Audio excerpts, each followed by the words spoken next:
He asked it like a joke, standing in the dust with the whole town watching. But the way she answered made every voice fall silent. The wind snaps the store sign against its chain, sharp and hollow. A horse shifts, leather creaks, someone drops a sack behind me, but I don't look away. He's standing there now, closer than he has any right to be, eyes fixed like he's trying to remember something he lost. "You're still waiting?" he says, low. I feel the dust on my lips, the weight of 3 years in my hands. I smile anyway. "Only for you." And the way his fingers tighten tells me something isn't the same as before. "Tell me, would you have stayed?" The wind came down the ridge the way it always did in Dustfall Ridge, dry, restless, carrying the fine red dust that settled into boots, cuffs, and the corners of a man's eyes. By late afternoon, it had painted the whole street in a dull haze. The wooden sign above Mercer's General Store creaked on its chain, tapping steady against its hook like a clock that never quite kept time. Folks moved in and out of the store with their heads low against the wind. A wagon rolled past slow, its wheels grinding against packed dirt. Someone laughed near the hitching rail, then stopped short, like they remembered something, because she was there. Naomi Carter stood where she always stood, just to the right of the store's porch steps, close enough to the shade to break the sun, but not close enough to be part of anything. Her dress, faded blue with a mended seam along the side, shifted gently in the wind. One hand held a worn cloth bag against her hip. The other rested loosely at her side, still as if it had learned not to reach for anything. She wasn't looking at the road. Not exactly. Her eyes stayed somewhere just above it, like she expected something to come into view without warning. A woman coming out of the store paused, saw Naomi, and tightened her grip on her child's hand. "Come on," she murmured, a little too quick. They stepped around Naomi without brushing against her, boots crunching louder than they needed to. Naomi didn't move. She had learned over time how to stand without inviting anything. No trouble, no conversation, no pity. Just stand. Across the street, old Mr. Talbot leaned back in his chair, tipping it onto 2 legs, watching the scene the way he watched most things. He didn't say anything. He didn't have to. The look passed from him to the man beside him, then to the 2 boys sitting on the steps. Everyone knew. Everyone had known for 3 years. The sound came first, hoofbeats, steady and unhurried, cutting through the wind. Not fast enough to draw attention on their own, but something about the rhythm made heads turn anyway. A dark horse moved into view at the far end of the street, dust rising soft around its legs. The rider sat easy in the saddle, coat worn from travel, hat pulled low. The kind of man who didn't rush unless he had reason. He slowed without meaning to. Or maybe he meant to. It was hard to tell. Silas Reed hadn't planned on stopping in front of Mercer's. He hadn't planned much at all past reaching town before nightfall, tying his horse somewhere with a roof, and finding a drink strong enough to quiet the road still running through his bones. But then he saw her. For a second, nothing else seemed to settle. Not the wind, not the noise, not even the horse beneath him shifting its weight. She hadn't changed the way he expected people to change. Same place, same posture, same quiet way of holding the world at a distance, only older, maybe, or maybe just more certain. He drew the reins without thinking. The horse slowed, then stopped a few feet from the edge of the porch. The street didn't go silent, not completely, but something pulled tight. Naomi felt it before she saw him. The shift in the air, the way conversation dropped just enough to make space for something else. She turned her head, not fast, not startled, just enough. Their eyes met across the dust. For a moment, neither of them moved. Silas swung one leg over and dropped down from the saddle. His boots hit the ground with a dull thud. He kept one hand on the reins, the leather warm from the horse's neck, his grip just a little tighter than it needed to be. He walked a few steps closer, stopping where the porch cast a thin line of shade across the dirt. Up close, he could see the details he hadn't from the saddle. The fine lines at the corner of her eyes, the way her fingers curled slightly around the edge of that cloth bag, the steadiness. He let out a breath that almost turned into a laugh. "You're still waiting?" It came out lighter than he meant it to, almost like a joke, almost like something you said to soften what didn't need softening. A few people shifted where they stood. Someone coughed. The sign above the store tapped once, twice. Naomi didn't look away. She didn't glance at the others, didn't lower her eyes, didn't move her feet. She just looked at him. And then she smiled. Not wide, not bright, just enough to change her face. "Only for you." The words landed clean, no hesitation, no apology. Across the street, Mr. Talbot's chair legs dropped back to the ground with a sharp knock. One of the boys let out a low whistle before someone nudged him quiet.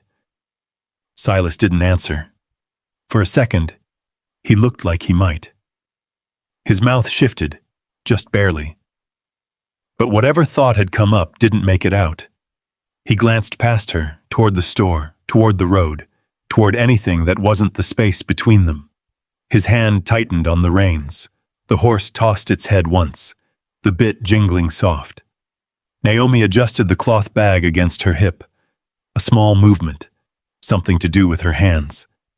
The wind picked up again, lifting a loose strand of her hair, brushing it across her cheek before settling. No one stepped closer. No one spoke. Silas gave a short nod, not quite to her, not quite to himself. Then he turned, leading the horse toward the hitching rail. The moment broke the way it always does in a small town, not all at once, but in pieces. A murmur here, a glance there, the low hum of voices coming back like nothing had happened. But it had. Everyone knew it had. Naomi stayed where she was, same place, same posture. Only now, the road in front of her wasn't empty anymore. Not the way it had been. Silas tied his horse to the rail outside Mercer's, the leather creaking under his hand. He checked the knot twice, though it didn't need it. The horse stood easy, head low, steam rising faint from its flanks in the cooling air. Inside the store, a bell chimed as someone stepped through the door. Voices picked back up, quieter than before. Someone laughed, but it didn't carry the same way. Naomi stayed where she was. She shifted her weight once, just enough to ease the ache in her heel. The boards beneath her feet had a soft give to them. She knew which ones dipped and which ones held. 3 years in the same spot would teach a person that. Across the street, Mr. Talbot leaned forward now, elbows on his knees. He watched Silas through the store window, then glanced back at Naomi, like he was trying to measure something that didn't quite fit. Naomi didn't look at him. She watched the door. It opened once. A man stepped out with a sack of flour. Not him. It opened again. A boy ran through, chased by a shout from inside. Not him. The third time, the bell rang slower. Silas stepped out, a tin cup in one hand, steam curling faint from the top. Coffee. Mercer always kept a pot going, strong enough to wake the dead and bitter enough to remind a man where he was. Silas took a sip and leaned against the porch post, not too close, not far either. He didn't look at her right away. He watched the street, the wagon that had moved on, the dust settling, a man across the way hammering something loose back into place. Then, like it cost him something small, he turned his head. "You kept the same spot." Naomi let out a breath that might have been a quiet laugh. Town didn't move it, she said. Seemed no reason I should. Silas nodded, eyes dropping to the boards, then back up again. He took another sip, slower this time. A pause settled between them. Not empty. Just there. Down the street, Mrs. Green stood in the doorway of her boarding house, a dish towel draped over her shoulder. She wasn't pretending not to watch. Naomi noticed. She always did. Silas noticed too. His jaw shifted just a little. You working over at Hester Quinn's still? He asked. Naomi nodded. Mornings in the kitchen. Evenings out back. Laundry when it piles up. Silas glanced at her hands. They were clean now, but the skin along her knuckles was worn, faint cracks that never quite healed. You always did keep busy, he said. Naomi didn't answer that. She adjusted the strap of her bag instead, fingers tightening for a second before letting go. A man's voice cut across the street. Naomi. It came from the side, firm without being loud. Frank Doyle stepped off the boardwalk in front of the bank, brushing dust from his coat as he came. He walked like the ground belonged to him, boots steady, eyes fixed ahead. He stopped a few feet from Naomi, nodding once. Didn't see you at the house this morning. Naomi's shoulders stayed level. I was at the Quinn place, she said. Mrs. Quinn had deliveries come in early. Frank's gaze flicked briefly to Silas, then back to her. You'll want to keep your hours straight, he said. If we're going to come to an agreement, I need to know I can rely on you. Naomi didn't step back, didn't step forward either. I show up where I say I will, she said. That's what you can rely on. Frank studied her a moment longer, then gave a small nod, like he'd heard something he expected. Good, he said. We'll talk again soon. He turned and walked off, not waiting for a reply. Silas watched him go, eyes narrowing just a fraction. Doyle, he said under his breath. Naomi didn't look at him. He owns half the land south of the creek now, she said. Other half's catching up. Silas let out a quiet breath through his nose. Always had a mind for that, he said, taking things that weren't nailed down. Naomi's mouth curved just slightly. Most things around here ain't nailed down, she said. Another pause. Silas shifted his weight off the post. You! He stopped, like he'd lost the rest of the sentence somewhere between thought and sound. Naomi waited. He didn't finish it. Instead, he took a step back toward his horse. I'll be around, he said. Naomi's eyes stayed on him. You always were, she said. He hesitated, just for a second. Then he reached for the reins, untied the knot, and swung up into the saddle in one smooth motion. The horse turned under him, hooves kicking up a small cloud of dust. He didn't look back. Naomi watched him go until the dust settled and the sound of hooves faded into the wind. Behind her, Mrs. Green's voice carried, low but not quiet enough. 3 years, she said to no one in particular, and she's still standing there. Naomi picked up her bag. She stepped off the porch, not toward the road this time, but toward the narrow path that led behind the buildings, toward Hester Quinn's kitchen. The boards creaked once under her weight, then went still again. The spot she had been standing in stayed empty, but not for long. By the next afternoon, Naomi was back in the same place, the same hour, like the town itself had turned and set her there again. The wind had eased some, not gone, just quieter. It moved slower now, dragging the dust instead of throwing it. The sun hung low enough to stretch shadows long across the street, thin and wavering. Inside Hester Quinn's kitchen, the smell of boiled potatoes and coffee still clung to Naomi's clothes. She had finished the last of the washing not an hour before, sleeves rolled, hands damp and raw from the basin. She had dried them on a towel, smoothed her dress, and walked back out front without stopping. Same place. Same boards. Across the street, the blacksmith's hammer rang steady, metal on metal. A mule stamped once, impatient, then settled. Silas saw her before she saw him this time. He had come in from the south road, riding slower than he needed to, hat tipped back just enough to keep the sun out of his eyes. He could have passed straight through town, taken the turn by the well, and no one would have thought twice about it. But he didn't. He pulled up near the water trough, swung down, and let the horse drink. The animal lowered its head, lips breaking the surface with a soft ripple. Silas stood there a moment, one hand resting along the horse's neck. Then he wiped his palm on his jeans and walked across the street. Naomi didn't turn right away. She heard his steps, though. They had a rhythm she hadn't forgotten. He stopped beside her, not too close. "You always pick the windiest hour," he said. Naomi glanced at him, then back toward the road. "Less people linger," she said. "Wind gives them an excuse." Silas huffed something that might have been a laugh. "Never liked excuses," he said. "No," she said. "You liked reasons." A pause stretched between them, the kind that didn't push, didn't pull, just held.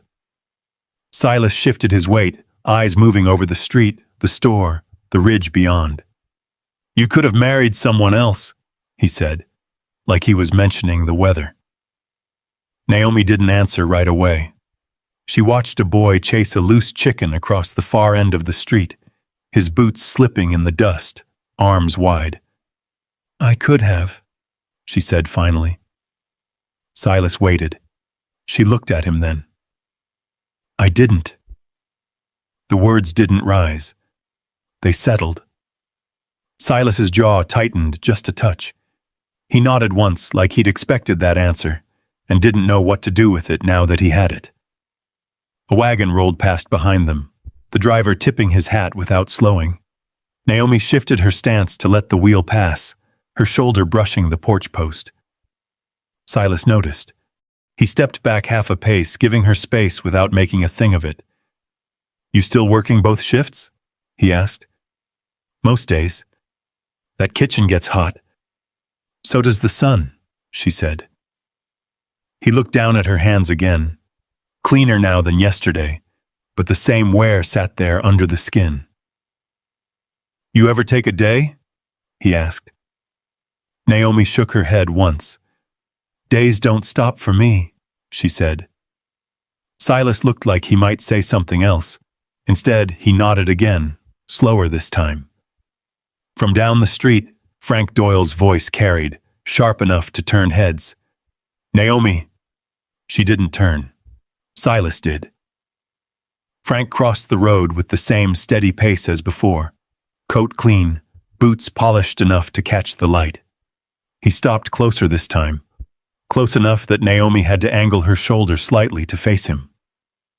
"I stopped by Quinn's this morning," Frank said. "You weren't there." "I was out back," Naomi said. "Laundry." Frank's eyes moved past her, landing on Silas for a beat longer than polite. "You'll want to keep your time accounted for," he said. "We're not far from settling things." Silas's posture shifted, just a little, not stepping forward, not stepping back. Naomi kept her voice even. "I'm not settled on anything yet." Frank smiled, but it didn't reach his eyes. "You will be," he said. "Soon enough." He tipped his hat, turned, and walked off without waiting. Silas watched him go, something hard settling behind his eyes. "He always talk like that?" he asked. "Only when he thinks it'll stick," Naomi said. "And does it?" Naomi didn't answer. Instead, she stepped off the porch, moving toward the side path that led behind the buildings again. Silas followed a step behind, not close enough to crowd her. At the corner, her foot slipped on loose dirt. Just a shift, quick and small. Silas's hand came out fast, catching her wrist. For a second, they both froze. His grip was firm, steady, warm. Naomi's breath caught, barely there. Silas let go just as quick, stepping back like he'd crossed a line he hadn't meant to. "Sorry," he said. Naomi flexed her fingers once, feeling the place where his hand had been. "It's fine," she said, softer this time. They stood there a moment longer, the alley quiet behind them, the sounds of the street dimmed by the walls. Silas looked at her, like he was trying to find something he'd misplaced. Naomi held his gaze, not asking, not offering, just there. Then a voice called from the kitchen door. "Naomi!" Mrs. Quinn, apron tied tight, face flushed from the stove. Naomi turned. "I'm coming," she said.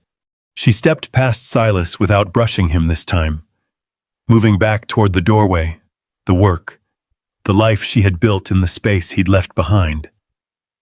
Silas stayed where he was. He watched her disappear inside.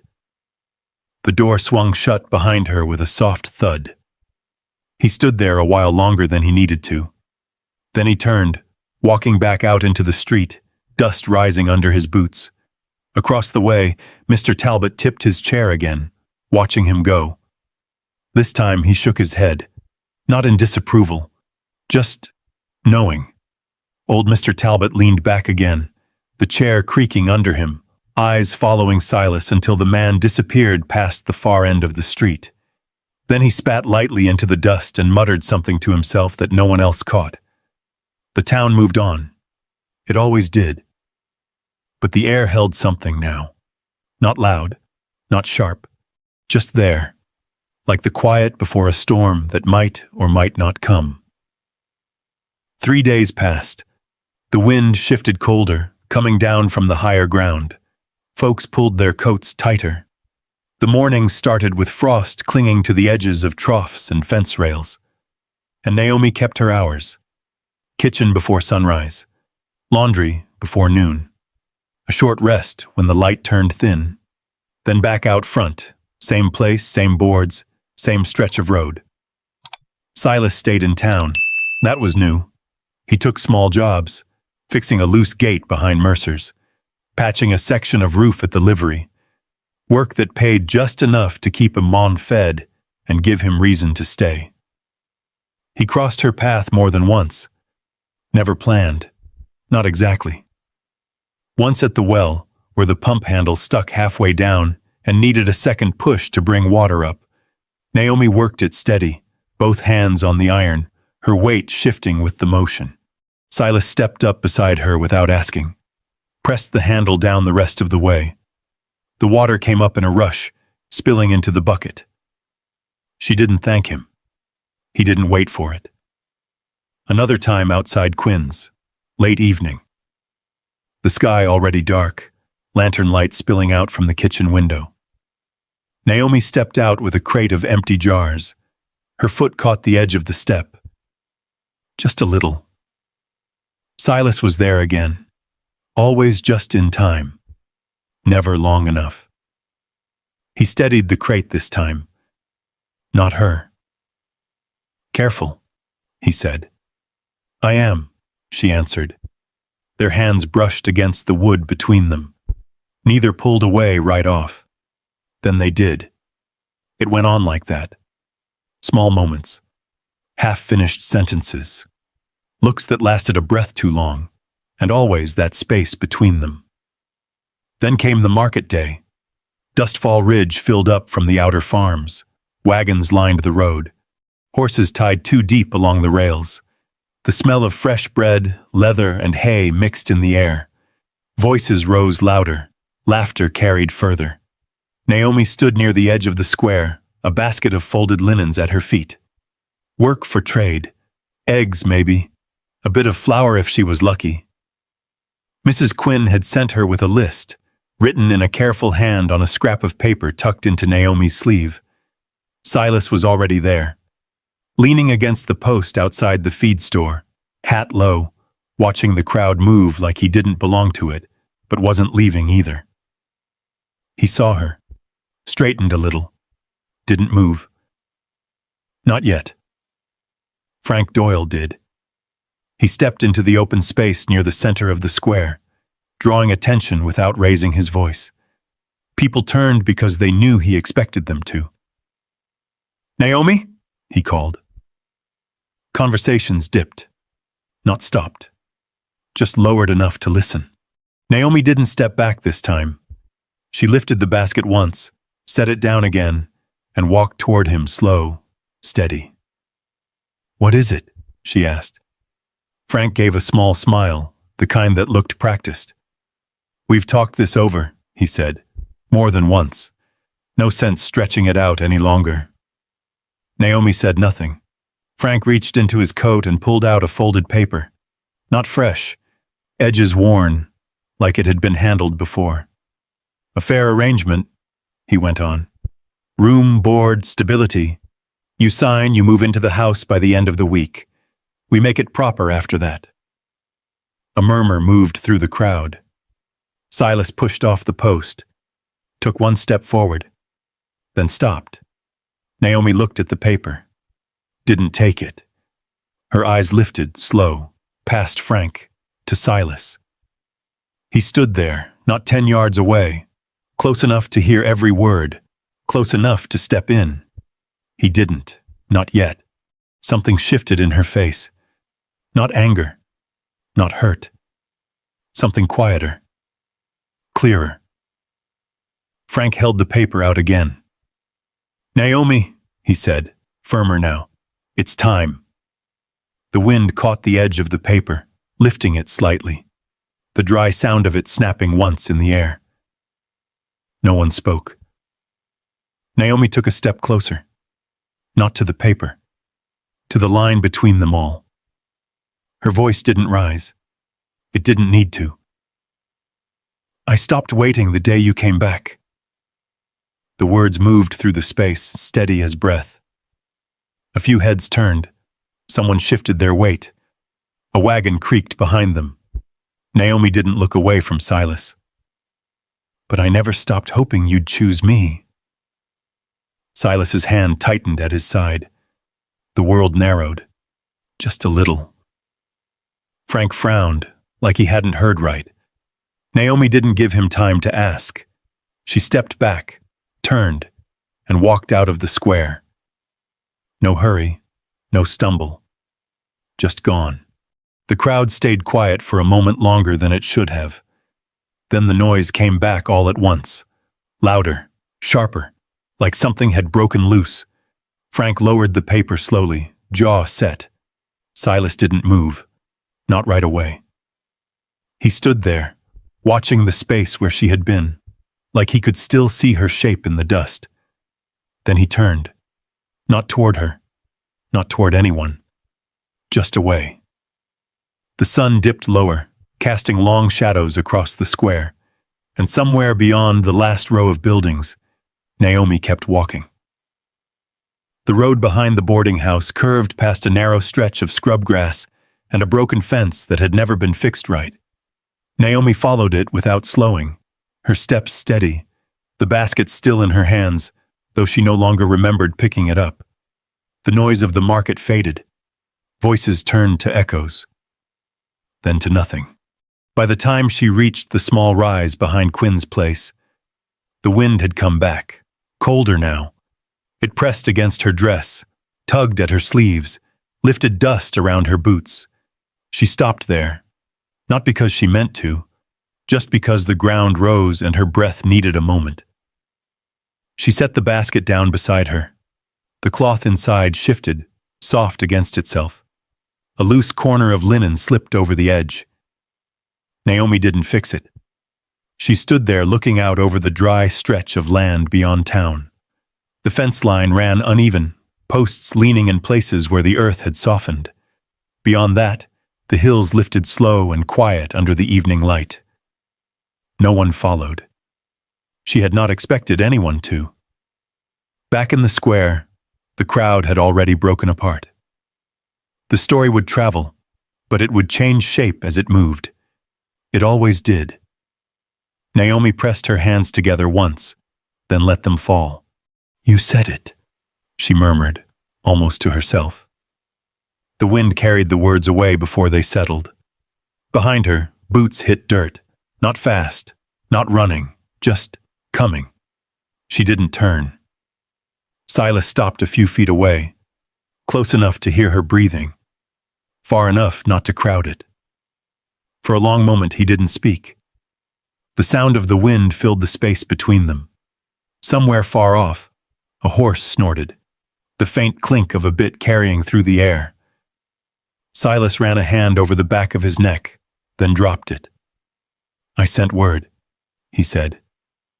Naomi's shoulders didn't move. I know you did. Silas blinked once like he hadn't expected that.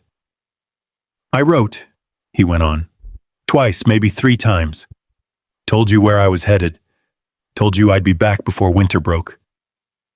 Naomi turned then, slow. Her eyes settled on him, steady as ever. I waited, she said. Silas swallowed. I came back once, he said. About a year after. Didn't ride all the way in. Stopped out past the ridge.